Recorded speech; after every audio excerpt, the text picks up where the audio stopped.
Our next guest has joined the Republican race for president. He's also written a new book, Liberty Defined, in which he sets out his controversial views on the role of the federal government.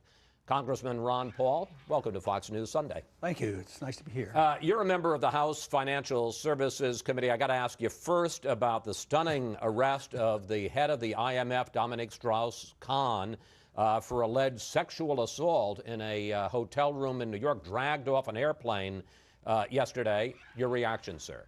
I think it's a bit ironic because the IMF is not my friend. The IMF is a threat to us because now that we have a financial crisis here and the dollar is threatened, others beside myself, I would like to go to a sound American currency, but others want to go to a fiat world currency. They want to use the IMF. And I think these are the kind of people who are running the IMF, and we want to turn the world finances and the control of a money supply to them.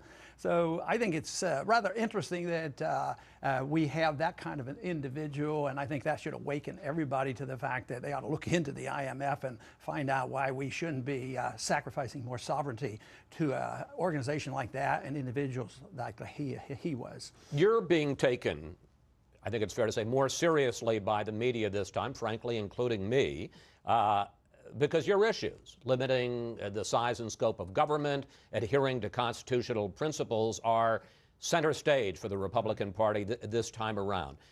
But do you really believe that you're equipped and ready to be president? And if you were elected, what's the first thing you'd do?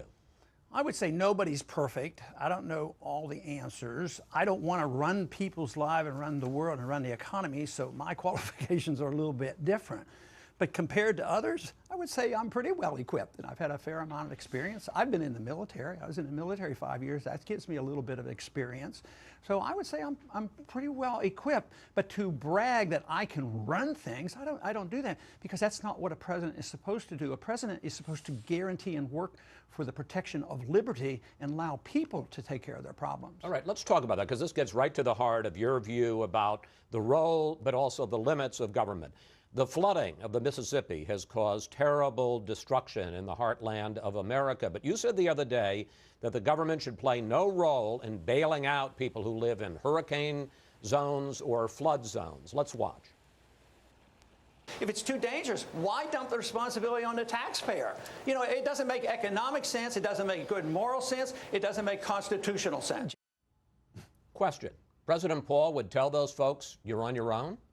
Well, you can't change the law of the night. The president isn't a dictator, but you would work for certain goals. The principle of ultimate insurance by government is a moral hazard because people do things they shouldn't do.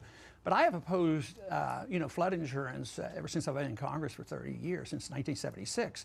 And I have a coastal district, so I don't support FEMA. I get a lot more complaints about FEMA than I get support. Of course, if it's a program, there's a lot of programs I would do away with, but in the meantime, I'd work to manage them responsibly. Matter of fact, I've introduced legislation that would make Social Security more an insurance program, make it responsible, even though those things aren't technically proper. So, no, FEMA is a problem. You brought up the subject, of the Mississippi. FEMA is more or less in charge, but their decision now, because of government levies, because of the flood, and no natural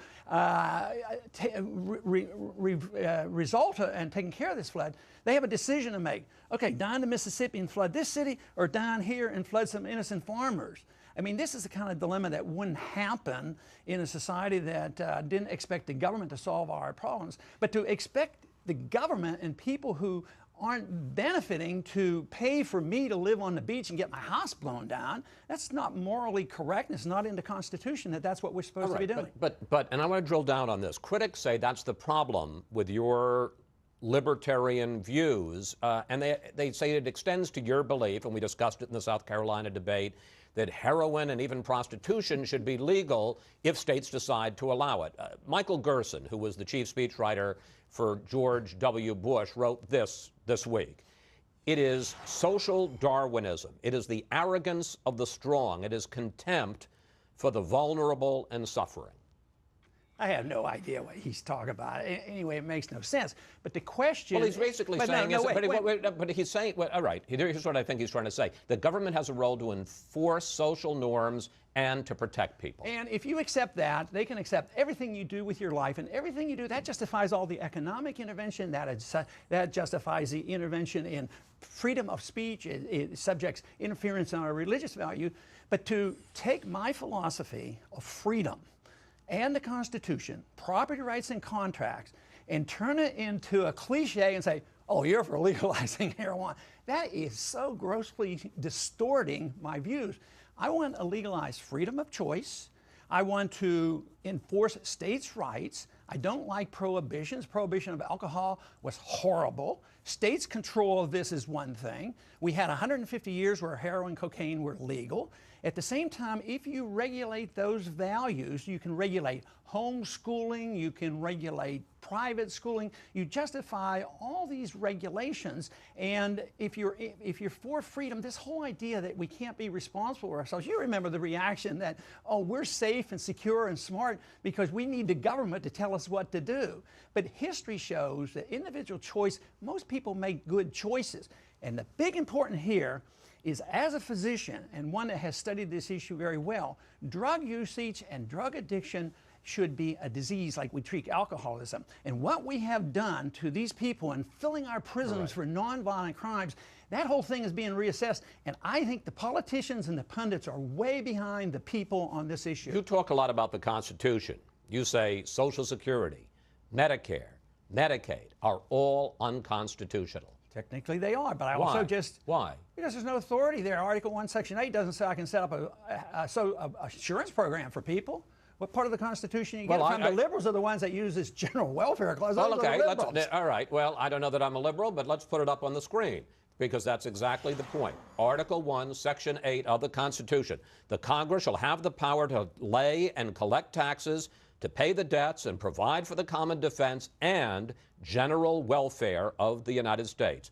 Doesn't Social Security come under promoting the general welfare? Absolutely not. Why general not? welfare is the general condition. Maybe sound currency is general welfare. Maybe markets, maybe a judicial system, maybe a national defense.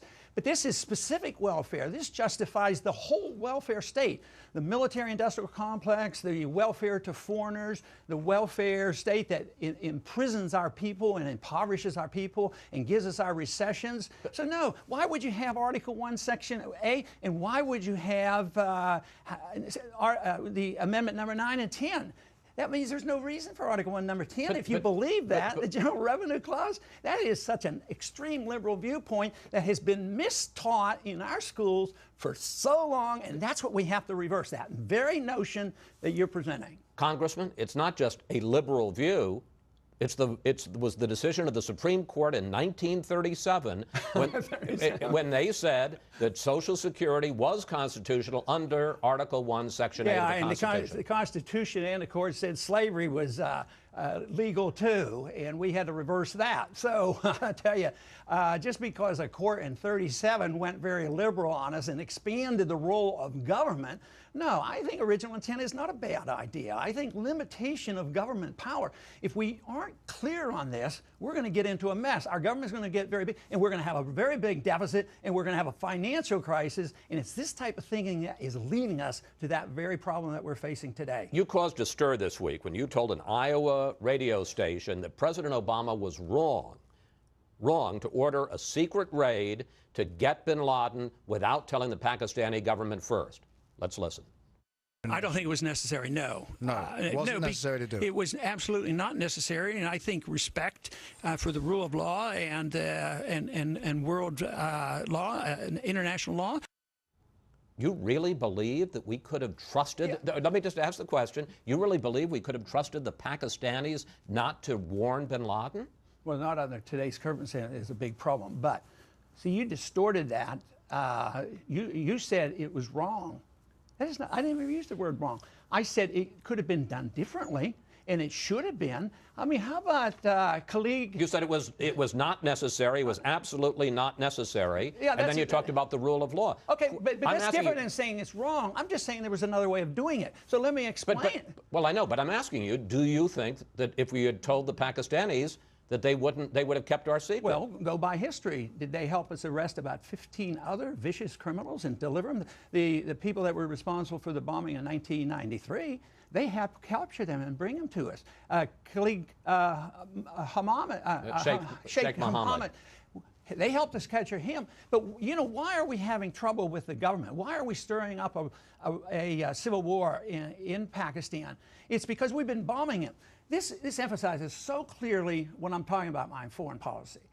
I'm saying that when you bomb a country, you violate their security, their national security, and their sovereignty. We're doing that. At the same time, we're giving them billions of dollars. Then you wonder why the government gets in trouble with their people. I would say that why didn't we do it like we did with George Bush? He did it, and he used the Pakistani government, and we arrested these people, and they've been convicted. We got a minute left, and I got to ask you. I just want to ask you one more question in this regard, sir.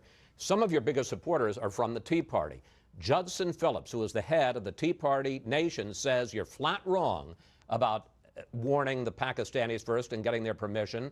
He said this: if there is any doubt, Ron Paul should not even get near the Oval Office, even on a tour of the White House. He has just revealed it. Well, that's from the Tea Party. If you use him as a spokesman for the Tea Party, then he's a Johnny-come-lately. He doesn't have the vaguest idea about the people who rally around me and what the young people are thinking, the people from 18 to 25. They're sick of this. They're sick of this spending. They want somebody to stand up and say no to the spending, no to our foreign policy, and yes to liberty, and yes to our Constitution. When we have that, we will have reformed, and we will have our true revolution that we need. Congressman Paul, we want to thank you so much for coming in today. Good luck on the campaign trail. Please come back, sir. You're welcome.